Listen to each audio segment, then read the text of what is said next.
Jets and Jags. There used to be hype on this because it was, number one pick Trevor versus number two pick Zach. But those games were never really too exciting for us. Now Zach is long gone. He stinks. He was actually in victory formation against the Jets last week. The Jags, though, they out here, they doing something. They doing something. They definitely not doing nothing. But we are actually going to go line by line and talk about what they're doing with an insider because it is Third Party Thursday, best day of the week. So come on now, stay live with us after the intro. It is Boy Green meets Wudi. Can you guys help us get a jet chant here? Yeah, going. Oh. Okay, right. Come on in. Yeah. Okay, let's go! J-E-T-S, Jets! Let's go! J-E-T-S, Jets! Let's go! There you go, Woody! Third Party Thursday. Chris joining us here on the program with a capital P here on the program. Jake Asman, come on down. How you doing, good sir? Wow, what an intro. I mean, the Boy Green is known for having the intro, but Wudi, that was unreal, man. Thanks for the kind words, son. We are men of many names. My favorite Austrian Jets fan right there, baby. Boy Green meets Wudi.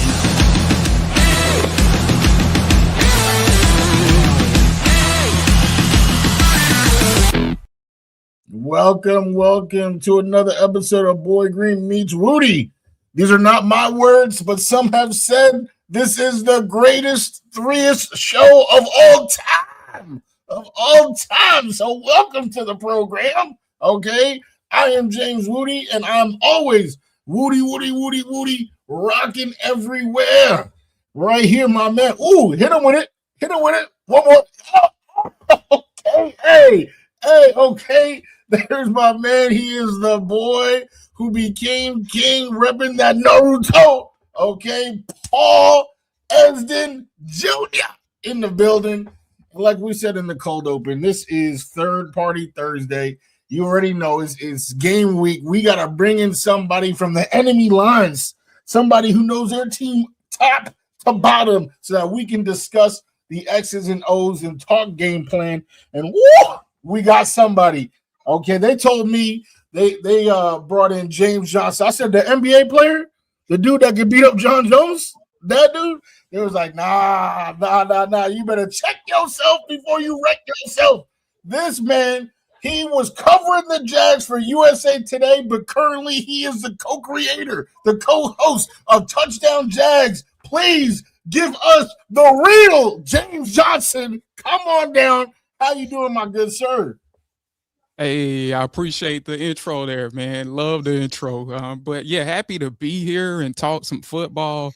Anytime somebody reaches out to me to flap my gums about football, I'm always game if I'm not working. So yeah, the moment Paul shot me the message, I was like, let's do it, man. Let's do it. So, James, let's just start here, man. How does it feel to have a team that's 9-4, top of the division, playoffs, winning, all that stuff's going on? Because the Jets have only won 9+ games of the season once over the last 14 years. And that was 10 years ago. So it's been a hot second. So refresh our memories for Jet fans who are watching the show. What the hell is that like? How is that? How's that fit? How do those shoes fit? It feels awesome. And the reason it feels great, and you can ask a lot of Jags fans this, is because of where we came from. And of course, like when I say where we came from, people instantly like think about like the product on the field. But it's not just like that. It's also the front office now has alignment. Right now, we don't have a coach looking over his shoulder worrying about the GM double crossing him. Right. And like now we feel like a fully functioning NFL organization. So that's what I mean when I say it does feel great because, yeah, the product on the field, of course, that's first and foremost. But even behind the scenes, things are flowing well like they should be.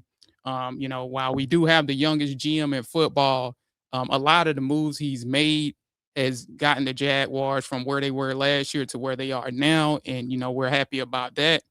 But yeah, man, like it just feels good because like the big thing with us as Jags fans was not just, of course, the product on the field again, that's first and foremost, but we just never looked like a fully functioning organization, and that's not the case this time in December as it was last year in December. Well, I know what I know from the outside looking in, with that front office, the only soundbite I remember is Duval, and my guy was getting killed for that for a little bit. Liam Cohen. Historic day. Historic. That's one way to describe it. Yeah. Oh man, if my phone wasn't blowing up that day, just like you know how sometimes when your iPhone's just like getting alerts back to back to back, just heating up. I was like, oh God. Like normally that's not a good thing with us, but then I checked it. I was like, oh, it's just our coach just like being a goofball at the moment. Hey, I don't want to rob whatever Woody's question is here, but sometimes these kind of things can go one of two directions, right? And I'll give you another good example, right? Dan Cable, we're going to be biting kneecaps. I'm like, what the hell is wrong with this guy? What? And then I thought to myself, like, this guy is going to be here a year. Like, what a freak. What a weirdo. Like, right? Liam go, Duval. They're like, oh, Jesus. Who the hell is that? And then all the drama, right? The Buccaneer stuff in the middle of the night. It was some weird thing. We're like, oh, boy. And then we hear that, like, yep, let's see what happens. Now, 9-4. So, hey, sometimes weird is good. Sometimes weird's okay. Go ahead, Woody. Yeah, I mean, that's pretty much where I was going was, is this obviously the record is what it is. How much of that? I mean, you already talked about, the GM adding a lot of pieces actually this offseason, but, is Liam that guy moving forward? And just before you answer, let me point out that the Jets, we recently had our own little coach thing go viral, Adam Gase, with the eyes. But that didn't really work out for us. So we can't do nothing right. Can't do nothing right. But talk to us about Liam and the job he's done this year. Yeah, Paul pointed out that was the first thing I said when the whole Duval viral moment happened. I was like, well, look at Dan Campbell. And the funny thing is we had that conversation when Dan Campbell got his job of like everybody that was clowning him. And me and my co-host were like, wait a minute, y'all. That man can coach football. Don't, that weird presser aside, let's visit this back in a year. And lo and behold, they took off, the Lions took off, and they are, where they are now. Not as high as they were in terms of success, but still fighting for a wild card, right? Still successful. But that was that Paul, you hit the nail on the head. That was the exact instance that we had to remind people of when Liam had his moment. In terms of, him and just coming into Jacksonville, man, I don't know of a coach that embodies Jacksonville even more, that viral moment aside. And what was really telling of him being a Duval coach to his heart was running up on Saleh after the presser. And that's the moment when people was like, okay, like, he really has Duval in his blood, and this is the guy that we want, leading us heading forward. And he's just been also in the locker room. He's been a culture changer, even in the low moments, which we knew would come because we are the Jaguars and we predominantly had a losing history. We knew there were going to be low moments in this season. The Houston loss, obviously, where they came back from 19 points. And then, earlier in the season, they had some losses that, where they lost to a Bengals backup quarterback, where they were like, it's like, how do we let things like that happen? But Liam Cohen always kept the locker room and the culture upbeat because when you have the lack of success that the Jaguars have had, anytime you hit a road bump, it could always trickle and just go downhill. And the reason he's the perfect coach is because he has always kept them upbeat. And not only that, but the players they follow his mantra, right? Of like everything you hear Liam say, you hear the players say. Robert Hainsey, who was with him, that's our center, who's with him over in Tampa Bay. When we had those losses, Robert Hainsey was one of the people on the forefront saying, hey, this is a loss, but we're going to get through this together. And we're going to come back. We're going to work even harder on Monday, Tuesday, Wednesday. We're going to fix this, correct this. And every time they had to have that conversation of coming from a low point in the season, they bounced back in a big way, right? So they bounced back from the Texans game with a 3-4 game winning streak. They bounced back from that Bengals game with, a couple rattling off a couple of wins, including a win against the Kansas City Chiefs, which that's probably the highlight moment of the year, which we did on Monday Night Football. And that probably heightens it a little bit more that it was on ESPN. But the ability for Liam and his culture and those he's brought in with him to keep the team upbeat and from, letting them fall in one of those lows that we have before in the past has been huge. And again, man, just when you look at him as a coach, man, he's Duval to the, I would say to the T, but there's no T in Duval. Duval to the to the T, right? So yeah, he really is, he embodies the city and he's embraced the city a lot and they've embraced him. Yeah, there must be a silent T in there. I'm not gonna do a quick spell check on that one, but there is this interesting history between the Jets and Jaguars, and it dates back to Wudi's very impressive intro about Trevor Lawrence and Zach Wilson and these two organizations forever being tied, although one side severed their tie already. But Jet fans that season, you remember it well, I'm sure, because that's what resulted in Trevor Lawrence for you guys. We were like, oh, baby, we started 0-14. We're like, the train is clear. Trevor Lawrence, Goldilocks is going to be the QB1 for the NYJ. Then a couple of back-to-back wins, and perhaps not. And we ended up with Zach Wilson. So I'm sort of curious. You guys end up with Trevor Lawrence, and the rest of the quarterbacks in that class all stink. Mac Jones gets traded. Justin Fields gets traded, as well. And Trey Lance was terrible. And you go through the whole quarterback list that was bad outside of Trevor Lawrence. So what's been the Trevor Lawrence experience? Because, as the Jets continue to seek for their, eventual quarterback, I won't lie. One of the names that's been brought up, Wudi talked about it earlier this season, as we're thinking, who could be a name that we trade for or sign or anything in 2026? A name that's come up actually is Trevor Lawrence. It's like, is that a guy that because of how things look choppy at various points during his career? So we're Jaguars fans or Trevor Lawrence. Did you guys hear any of those trade rumors? Is that nonsense? Is that something? What is it with old T-Law? Yeah, I would definitely say it's nonsense. And before we get to Trevor, man, we always make a joke on our podcast, right? Of we appreciate what you guys did by beating the Rams to put us in the forefront to get Trevor Lawrence. Me and my co-hosts make this joke all the time, and people like it's kind of caught on, and others have made the joke too, but we literally want to put a Frank Gore statue like in front of the Jets facility for walking us into Trevor Lawrence. That, you know what, you want to talk about days like the Liam Cohen situation. You want to talk about days I'll never forget. That was one of them, right? And wow. The jokes were plentiful on Twitter. Not to make fun of the Jets, appreciate that, but we literally, if it was up to me and Phil, my co-host, we have a Frank Gore statue like literally in front of the stadium right now for converting on that third down.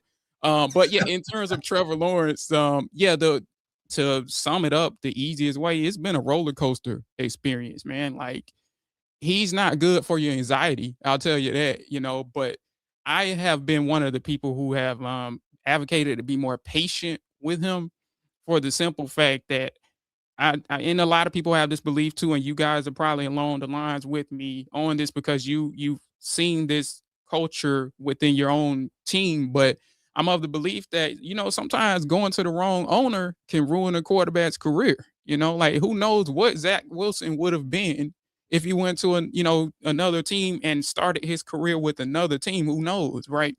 And I always knew that it would be a roller coaster with pairing Trevor Lawrence with Shad Khan, because Shad Khan, as good of an owner he is in the regards to relations to the city and having a connection with the city, football operation wise, he doesn't have a clue. And I can comfortably say that he does not have a clue what's going on football organization wise. And the ultimate ball that was tied to Trevor Lawrence's ankle was him pairing Trevor Lawrence, making Trent Baalke his first GM. I already knew then like what we were going to be experiencing. And there was a lot of coaching changes, which that doesn't help a quarterback, even though, you can argue it's a lot that Trevor could do better. But how can you be consistent when you're going through multiple offensive coordinators? The man is on his third offensive coordinator, for crying out loud. So I kind of knew what comes with the territory of a bad owner pairing a quarterback with a bad GM. And so it has been a roller coaster as a result. This year has been a roller coaster, which I expected because he's learning another scheme. Again, this is his third one after Peterson and then being with Urban Meyer and Darrell Bevell. Darrell Bevell was the offensive coordinator at that time, but this is his third scheme. And I was a little early on my predictions of when he would kind of hit his stride. I said he would hit his stride around the London trip, around the Rams trip, but he still was struggling there. But he seemed to have hit his stride from that Titans game week before last, and this one, he's been phenomenal. Like one of the better playing quarterbacks in football. And um, earlier in the year we couldn't say that. It was up and down, sporadic. He would start off okay. Chiefs games he was pretty good. Then he hit a low. Rams, so on and so forth. And now he's back on the high. So that's kind of been the Trevor Lawrence experience. But I think like this time, you never want to say it's permanent, but I think this time he'll stay on the high end because of you can really tell that Liam's coaching is starting to like register with him. And a good reason that Liam even came to Jacksonville in the first place was Trevor Lawrence. So that kind of answers your question about the trade rumors. Is like he came to Jacksonville for Trevor Lawrence, and James Gladstone, the GM, did too. And Tony Boselli, the EVP, he was kind of hammering that like this kid has it. He just needs the right tutelage and so on and so forth. But I do think that you could tell that things are starting to register with Trevor because they got all kind of metrics out there on PFF. But now what you're seeing is he is eliminating the dumb throws. And I forgot the exact metric they call it on PFF. But when you look at the amount of throws that he's kept out of harm's way these last 2 weeks. Yeah, like, turnover-worthy plays, yeah. Turnover-worthy plays, there you go. It's like, okay, Liam Cohen is really starting to register on this guy. We all seen, like, the videos of Liam, like, upset on the sideline of the mistakes he's made. But you can tell, like, it's starting to register. The turnover-worthy plays are starting to disappear. And also what's helping him, and they've been trying to tell him this the whole time, use your legs. Like, that's what got you to where you were in Clemson. Is not only were you a threat with your arm, but with your legs, he's starting to do that more. And now, teams have more to account for in terms of what they're dealing with Trevor Lawrence. Yeah, I mean, you definitely nailed the different ways to develop a young quarterback. I would say another one is weapons, having good players around them. I think you've come a little bit, or I've come a lot of bit away from the, Christian Kirks of the world. You got some dogs in there. But, fantasy wise, my God, Brian Thomas Jr., he wasn't barking, the way I was expecting him to bark, and I said, they got Travis Hunter on the other side, like, making things easier for my guy, BTJ. Can you talk to me about why he's been such a bust for my fantasy team? And should I take it personal? Like next year, moving forward, what should I do? Talk to me about that. Yeah. You mentioned a reason, like, cause fantasy is just like up and down, it's sporadic. I didn't even do a fantasy team this year for that reason. Like, I was like, I'm not going to put myself through the anxiety of watching the Jacksonville Jaguars and watching my fantasy team struggle at times. Like, I'll just deal with the anxiety of the Jaguars alone, and I'll take a year off from fantasy. But yeah, to answer your question with the struggles with BTJ is and he's another one of those guys when you like kind of ask Liam and James like who they came to Jacksonville for, he's one of those guys that gets mentioned. But I think like they had a little bit too high of expectations of him. Grant, I mean, he looked phenomenal in his rookie year, but I think they came into the situation wanting him to be the leader of this receivers room. And he's still very, very young himself. And he was a little bit in it. He was really raw coming out of college. And like his best route was the slot fade, right? That tells you like what kind of development he needed in terms of a route tree. And I think the expectations were like super high. on him in terms of them wanting him to lead the way and getting rid of Kirk and so on and so forth. And also, too, what has hurt him is the way that Cohen was, they were trying to use him at first was in a lot of interior patterns where you have to have high concentration and brace for impact. And that really, you look in the beginning of the season, that messed up his psyche because that's not really anything that he did when you look at college and what he had success with last year with us. And it was a hit. I'll never forget. It was in the preseason game against the Steelers where he got like tattooed. And, people, after that point, it looked like Brian didn't want any part of the middle of the field anymore the rest of the year, man.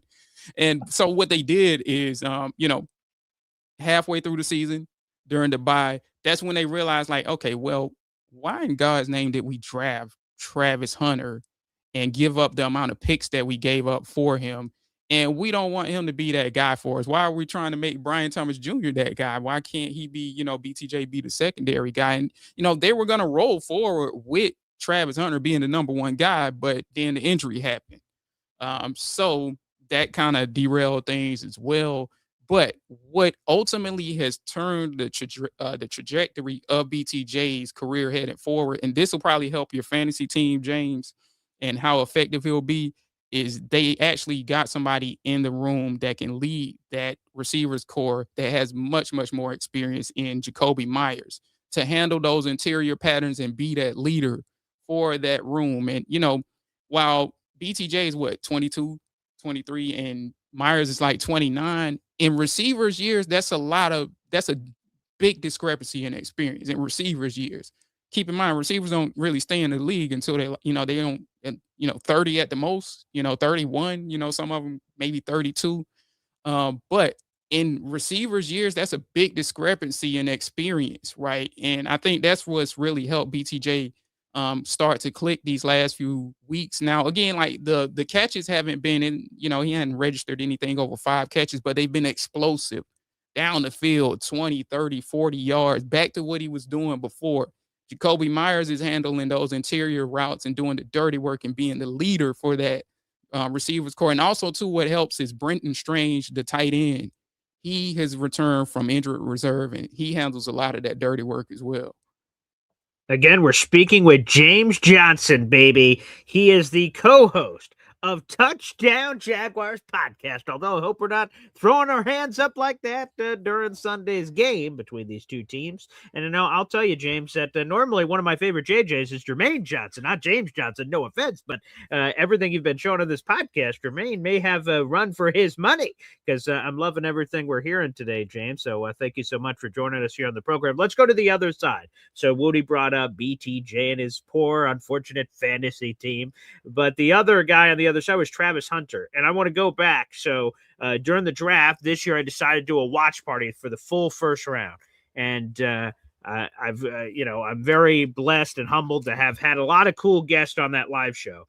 But I reach out to Jericho Cotchery, Jets legend. I say, hey, Jericho, we've been able to, become friendly and do stuff for each other. He's had a few charity things we've gotten together. And I said, it'd be cool, Jericho. You could tell your draft story. We could do all kinds of stuff. It'd be a fun appearance to have you on the program. He says, sure, when do you want me? And I'm like, the beginning of the draft is pretty automatic. Cam Ward's going 1, Travis Hunter's going here. Like, it's the perfect time. Let's start the draft show with me and you, Jericho. We'll do a little bit of a chat.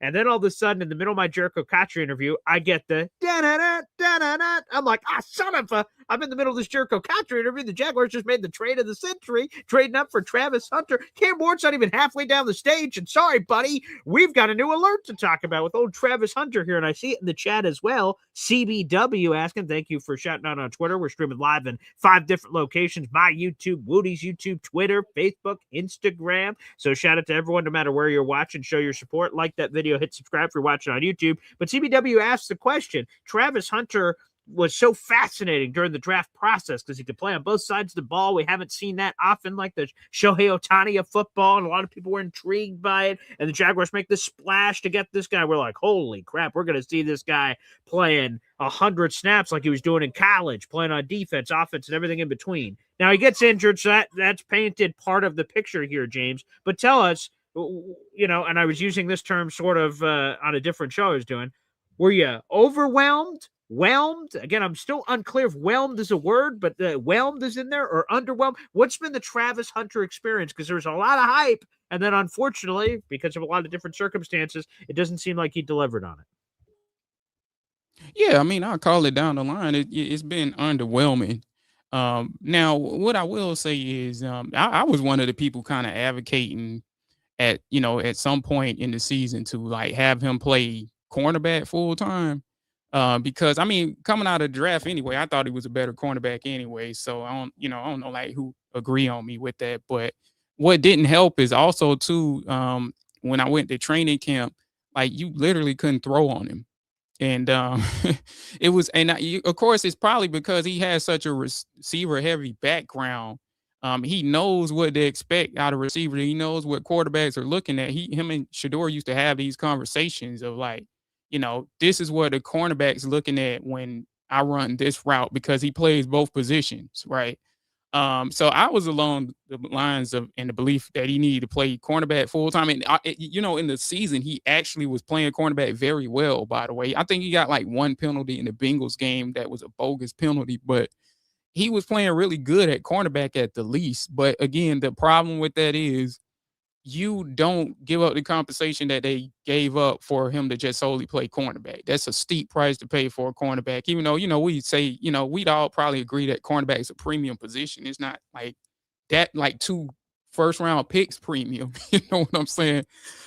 So that being said, I think, around that Chiefs game, I began to see why they gave up what they gave up for him because and as doubtful as I was that he could play on both sides of the ball week by week, he was starting to prove me wrong. And I said it on my podcast, like, I don't think this kid could do it. I don't think it's doable. But week by week, they were trying to rev up his reps, in terms of total reps, and he was handling it just fine. And I think what the issue was is they couldn't really find the balance. They were trying to find a balance of like, how much should we play him on offense and how much we should play him on defense. But as they were trying to rev up the reps for him, he handled it just fine. And that Chiefs game really, really was the one in terms of that got me off of that mark of like, okay, he does need to play on both sides of the ball like as much as possible because the catches he was making on that defense, and I know the Chiefs defense isn't what it used to be, but the catches he was making on that defense, I was like, okay, this dude is a legitimate receiver, right? And Travis Kelce even said it in his podcast, like, they just need to put this kid on the field at receiver and just let him go. They're overthinking it. And let him also, Travis didn't say this part, but a lot of people were like, yeah, we echo those sentiments. And also let him play on cornerback because he's the best cornerback on this team. They traded Tyson Campbell for crying out loud, right? And a part of that is because how heavily they believe in him as a cornerback. But of course, the injury derailed things and we kind of had to change paths, and that's why we had to kind of go get Jacoby Myers, which I'm glad we did. That what an addition that's been. But I think, yeah, it hit when you look at the injury putting a fork in his career this year, and at least in terms of his rookie season, it was underwhelming. But I do think the future is bright for him. And keep in mind, the injury was a non-contact injury. It wasn't because he's overworked. It was a non-contact injury in practice, just a freak accident, which, that happens. And, with his mentality and mindset, I have no doubt that he'll bounce back and that he can handle it. But yeah, if y'all would, man, just kind of look at his last few games and like how he was handling the workload. And like, it kind of will make you a believer because I was not one of those who believed he can play as many snaps as he was trying to tell us in, interviews and what have you. Yeah. Fun fact, I was one of the few, the proud, that thought that he would be a better cornerback, at the NFL level, thinking, oh, okay, they might try it, gimmick plays, like, Travis Hunter package, right, on offense, but mostly be a corner. And, the defense, can use a corner like that. But I'm actually looking at stats right now. And this is, my process of prepping for, a team that I'm not following every single week. Like, okay, let's see, they're number 1 in this, number, 18 in that. Rushing yards per game, Look at that. And I'm talking about rushing yards allowed. Sorry, excuse me. Rushing yards allowed per game. There's only 3 teams that allow less than 90 yards. That is the Jacksonville Jaguars, the Denver Broncos, and the New England Patriots. Both the Broncos and the Patriots allow 89 yards. And then here are the Jacksonville Jaguars at 82.9. That is something that kind of blew my mind. I had to put the pieces of my head back together because I had no idea that you guys were stingy like that in Duval. Can you talk to us about those? Because I know, Josh Hines Allen, right? That's a player who I don't think gets enough love unless you play Madden Dynasty. My God, they have this dude breaking the all-time sack record every year. Like if you play fantasy, like Dynasty, like they got him doing all this type of stuff. But in the real world, I don't think he gets the love that he deserves. I know another first overall pick that you guys recently had, Trayvon Walker. Are those the guys that we should be circling, or are there other guys that deserve that credit for that stat that I just stumbled upon? Yeah, it's something they really wanted to fix, by the way, because they were terrible against the run, and that's not where you want to be when Jonathan Taylor is in your division. And to kind of show you, the leaps and bounds they made in that regard. So last year, if I can recall, yeah, Jonathan Taylor ate us up, but this year he didn't hit like 70-yard mark or 80-yard mark to like the fourth quarter. And like it went over my head. Like I wasn't really paying attention to it because like it was a whole bunch of other stuff going on, like in terms of the defense just making plays. But I was like, yeah, like they really are one of the only teams that kind of hold Jonathan Taylor down for as long as they were able to. Now, look, it's Jonathan Taylor, and eventually, he's going to get his. But to be able to hold him in check for 3-4 quarters that's pretty phenomenal. But yeah, to answer your question, in regards to who's responsible for it, well, first before we get to the players, Anthony Campanile, the defensive coordinator, he came in. That was something he really wanted to stress, and like you could tell in his mentality, like when you hear him in press conferences and see him in interviews, like his big thing is like whoever is being blocked, we're not gonna. That's not gonna be allowed. We're shredding blocks. We're getting off of blocks. Like that's a thing of the old. That's a thing that we're leaving in the past. Everybody here is going to have the ability to shred blocks and get off of blocks. So it was a mentality mindset that they kind of helped the team with. But in regards to the players, Devon Hamilton, he's a big name to know. That's the nose tackle who he's a guy that he came from the previous regime, but he does help a lot in regards to the run game. Trayvon Walker, who you mentioned, James, is, one of the best run defending, defensive linemen in the league easily. And it's probably because of his sheer size and just, I'm also a Georgia fan. So like, Kirby Smart, like just kind of like turns you into an animal before you come into the league. Like their practices are just, if you ever get a chance to check out Georgia practices, they're insane, man. But he came into the league at the very least prepped to be one of the top run defenders through Kirby Smart, so that helps as well. Josh Hines Allen has always been a kind of balanced player in regards to a pass rusher and a run stopper, so that didn't disappear. Even when he was struggling in the pass rush regard, he always has been good about shredding blocks and getting off of blocks and what have you. So yeah, those are, you named 2 of them: Josh Hines Allen, Trayvon Walker, who is one of the better run defenders in the league, and Devon Hamilton, the nose tackle, who came in from the previous regime and was a guy that you can see potential in, but he needed another coach to tap into it, and Anthony Campanile has helped him in that regard of doing the dirty work. James, both James, actually, I'm referencing both of you here. First, James, to my immediate left or right, depending on how you're watching this program, he said, like, whoa, that's a stat that blew my mind. I had to put the pieces back together for the Wudi brain and put it back. Another one that I'm going to be honest, jealous. Actually, my next 2 questions, both, are of breed of jealousy. Number one is I see takeaways. 23 for the Jaguars. That's second most in football. And if you hit the ESPN stat, right, you click the top thing. There's a little arrow here I see. It says, "Hey, do you want to see who is at the top of the league?" I'm like, "Yes." Click. Oh, Jaguars second. And then if you click it again, it says, "Hey, do you want to see who is at the bottom?" I'm like, "No, I don't," but I'll click it anyway. And the Jets are down there at 2. So again, just wrap people's minds around this. Jets takeaways for the season, 2. The Jaguars for the season, 23.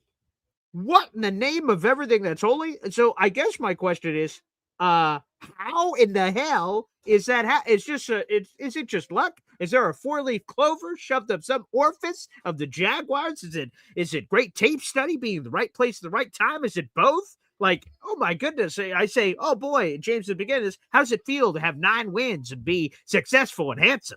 Now I'm saying, oh, how does it feel to just apparently just stumble into all these takeaways that the Jets can't get? And by the way, here's a fun fact. The Jets have 2 takeaways. 50% of them, or 1, if you prefer math, came on special teams. So the defense for the Jets this season only has 1 through 13 games. James, what the hell's going on? You know what? I'm gonna let James go first since we're in his house. You go ahead. Amen. Amen. Yeah, when you were saying 2 that whole time, I was actually super confused because I was thinking, what do you mean? We got the 1, but yes, the special teams. That little,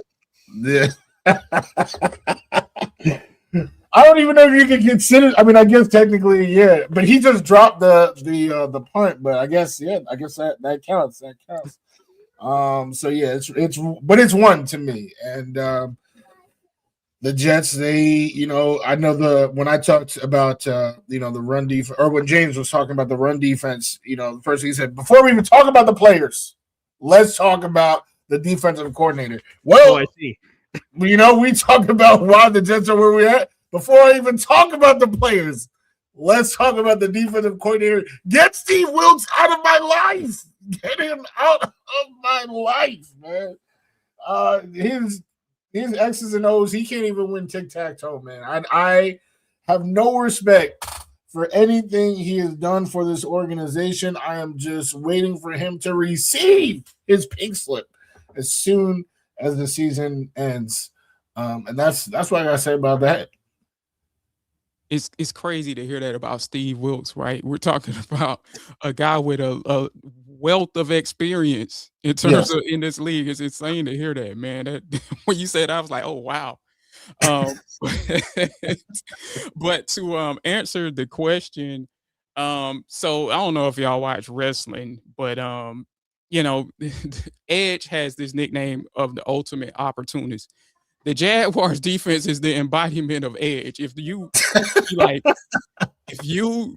said which WWE wrestler, or well, he's in AEW now, which wrestler is the Jacksonville Jaguars defense, is Edge. And that's not even a knock on them anyway, but I'm just saying, like, they are very opportunistic. A lot of what has helped them is they brought in a lot of heavy hitters, like Eric Murray from the Texans, who, we thought was just a small addition in the offseason, but he's one of these guys he'll knock the lights out of you, man, so to speak. And he's a heavy hitter, and they got a lot of other heavy hitters, a lot of these guys that we mentioned too as well, that are very technical in regards to, stripping the ball and strip sacks, and Josh Hines Allen, Trayvon Walker, who's a heavy hitter himself. Like, I don't know if y'all ever seen highlights of him, but try getting hit by that dude and hanging on to a ball, man. It's it's crazy.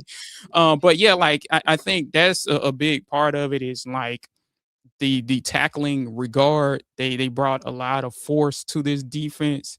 Also too, I think they do a good job of camouflaging, and Devin Lloyd at one point, who's a linebacker, was leading the league in interceptions. They do a good job of camouflaging Devin Lloyd to where quarterbacks miss him, which is crazy to say because Devin Lloyd's playing at an all-pro level. But they do a good job of camouflaging him to get him out there and get a lot of picks. For example, we mentioned the Kansas City Chiefs game, right?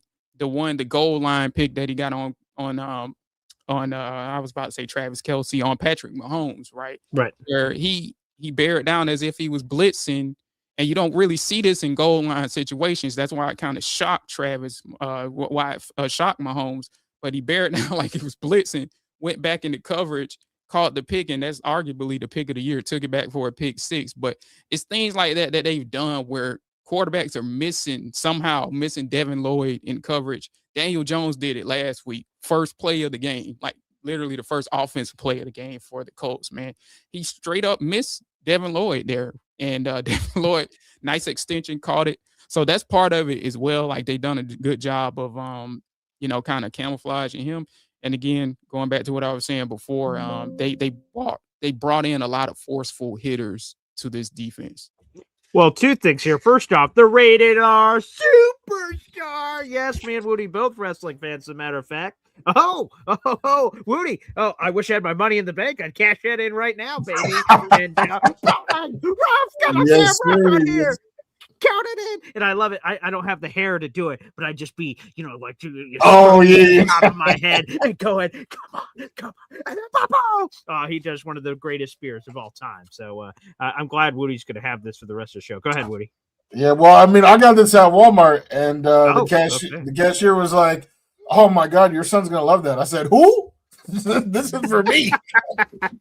That's hilarious. And I do want to get in this question because you mentioned the player, Devin Lloyd. Again, I try to say this all the time because it is so cool that we all get to do what we do. It's humbling. I pinch myself every day that we get to do this. Before the draft of Devin Lloyd's draft, I got an opportunity to interview him. He partnered with USAA. My family has a lot of history with the military, so it was cool. I only got to talk to him for about 10 minutes, but we just had a conversation. Got to talk a little bit before we started recording, do the interview, talk a little bit after, and I was just like, damn, I want me some Devin Lloyd. But it wasn't written in the stars, so it didn't happen.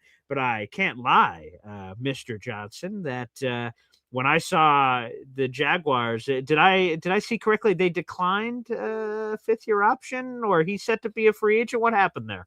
Is that true? They did, and I'll honestly, again, kind of following the theme here, I'll call a spade a spade. I was one of the people that was low on Devin Lloyd before this season because he hadn't played, to his potential. And again, like when you're going through a lot of what the Jaguars were going through culturally, it was times where I would watch him on the field. It's like, I don't know if Devin Lloyd want to be there. You know what I'm saying? Like you can tell on the field. And, they've had some bad, questionable defensive coordinators there. And then Doug Peterson wasn't great for the culture that was the coach predominantly through Devin Lloyd's career. But Anthony Campanile has just brought life to him and is utilizing him flat out better. Again, I've said it, like they do a good job of hiding him in coverage and people just miss him somehow in coverage, which is insane to say, but they use him a lot better in terms of his utilization. And he's a guy that, previously he hadn't played to his potential, but now he's going to cost the Jaguars a lot of money because that's what I wanted to ask, James, to jump in here. Sorry to interrupt, but to jump in here, that's what I'm curious about. Do the Jaguars tag him? Do they have the cap space to tag him? Is that even a possibility? Can he work his way to unrestricted free agency? Because like the Jets have $100 million in cap space this coming offseason, and it's very rare that players worthy of piles of money make it out there. Sometimes you just gotta, again, you're at the end of the night, the bar closes at 2, and you're like, well, I was shooting for a 10, but I guess a 6 will do, but in free agency, if a Devin Lloyd was able to make a free agency, I don't have to squint. Oh, baby, that's exactly what I was looking for. So is there any chance that Devin Lloyd actually hits free agency, or are you going to crush my hopes and dreams right now, James? Yeah, it's not happening. They can't let that kid hit free agency. They can't. They do have the cap space, even if that, and I play with the cap a little bit here and there. Even if you have to let Travis Etienne go or something like that, Devin Lloyd is going to be a priority for this team, if not the top priority. And keeping him, push kind of shove, you can franchise him and work out a deal eventually. But James Gladstone absolutely will be giving him a new contract because he means so much to the defense, as we just mentioned. He's a key reason for the takeaways, right? And another thing that I kind of miss is, again, like they're very opportunistic on like tip balls and stuff like that too. So that kind of goes with the edge thing I was saying as well. But no way Devin Lloyd is getting out of Jacksonville, even though they did miss the opportunity to pick up his option. Instead, they did pick up Trayvon Walker's instead, which that makes sense being, I've said what I've said about him.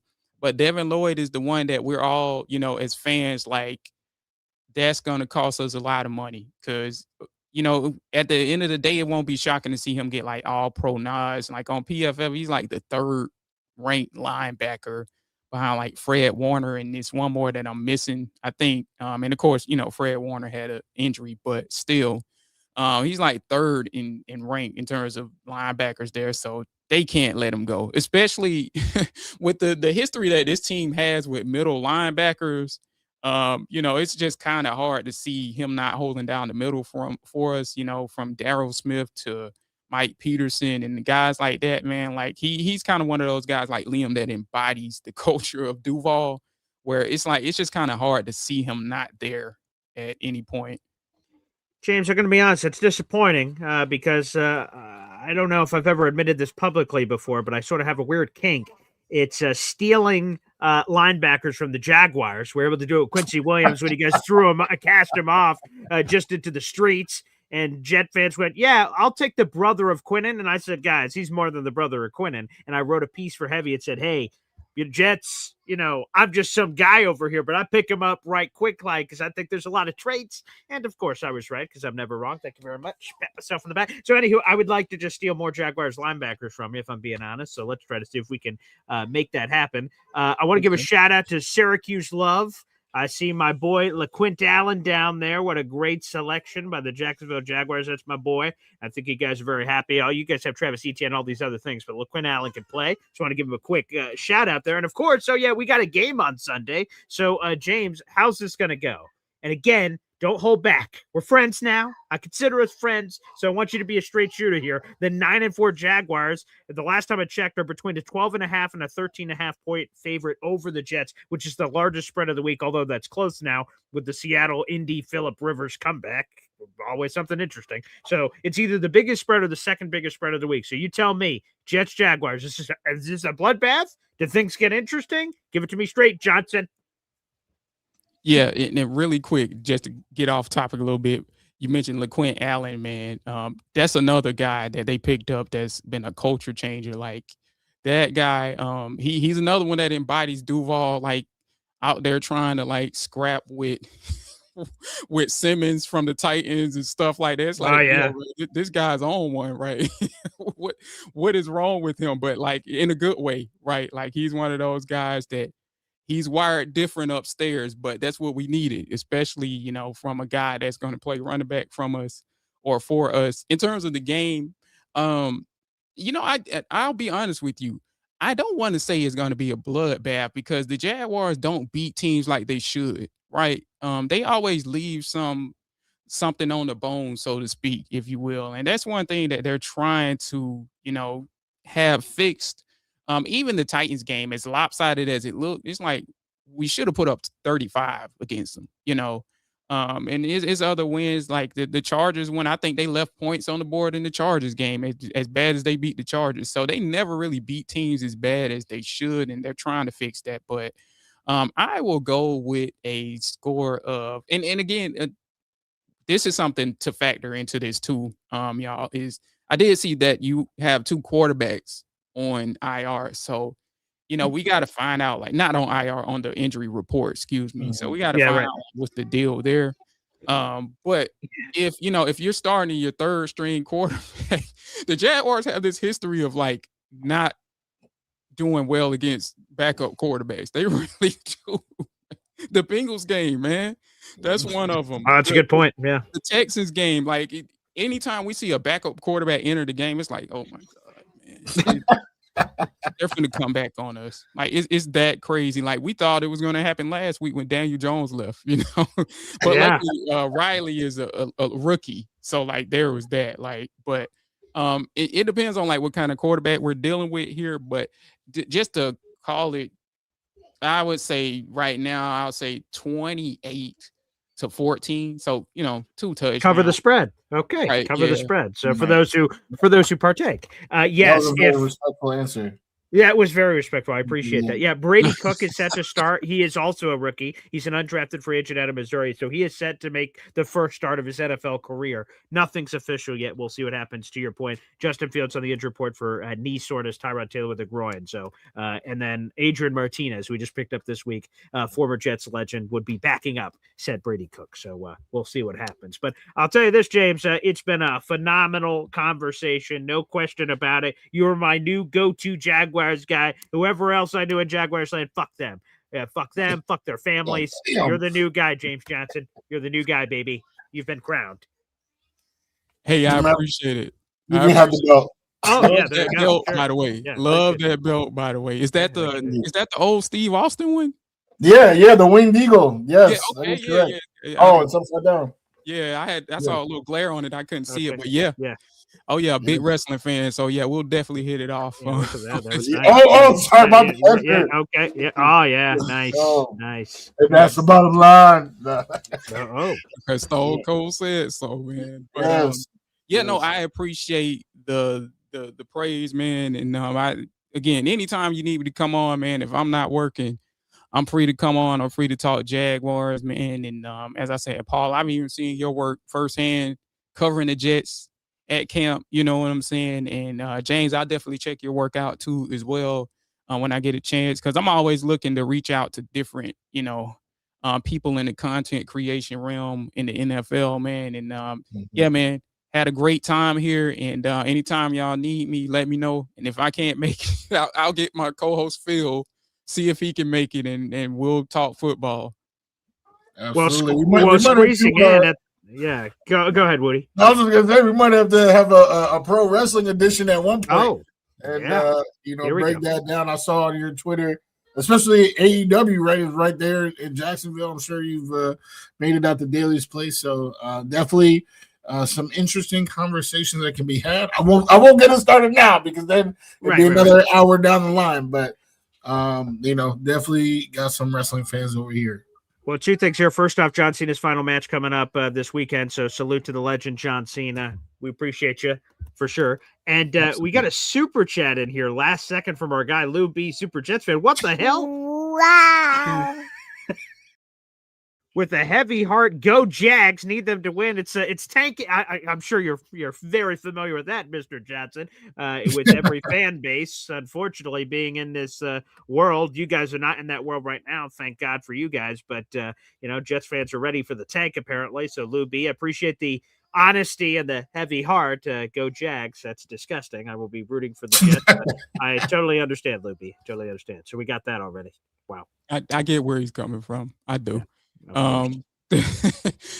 Hey, when you guys gave us that win against the Rams, man, I even tweeted it out, man. It's the infamous Seth Rollins meme where he asked Sheamus to Bruce kick him in the face, and in the Survivor Series, do your part. He said, I tweeted that out to it was a team we played late in that season that we got Trevor Lawrence, because it was like, hey, man, we got to get this number one pick. And again, man, shout outs to the Jets for helping us get there. Hey, and you guys, look, man, I know things aren't really high right now, but look, man, you got to stick to the process, man. And I do like Aaron Glenn. I will say that he's coming from a good organization. He's had some good people around him. That's the same thing with Liam, right? He came from organization, albeit they're kind of mad with him, but he came from a Bucks organization where he learned a lot, applied it to a culture that, here in Jacksonville that was not great.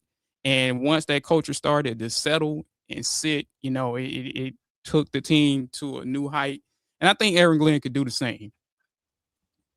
From your lips to God's ears, baby. I'm about to say, in Jesus' name we pray.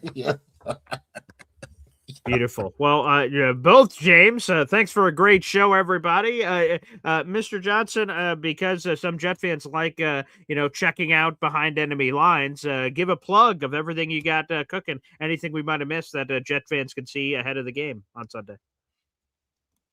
Yeah, you can check our podcast out. Me and my co-host Phil. Shout outs to Phil on the TD Jaguars podcast. We only do audio format for now because we're super busy. But we do want to move to video format like you guys. But yeah, check us out there. We got a website, Touchdown Jaguars. .com as well. You can follow us at TDJagsPod on Twitter, which all our link, like our information is in my description. SportsGrind_done is where you can follow me on Twitter. I'll always call it Twitter. Won't call it anything else. Fuck X. There you go. Nice. And you can follow Phil at Phil the Filipino. He does good work too during game days as well. And, we really more so stick to Twitter and the audio format. So during game days, check out our, podcast handle, and we'll be tweeting out stats and stuff like that. And yeah, man, glad to be on once again. And then anytime you need me, hit me up. There you go. Sounds good. Another great James, one to another. Appreciate you big time. There you go. Mount Rushmore, James Wudi, James Johnson, and James of the Giant Beach. You guys are all up there. God bless everybody. We'll see you next time. Take care.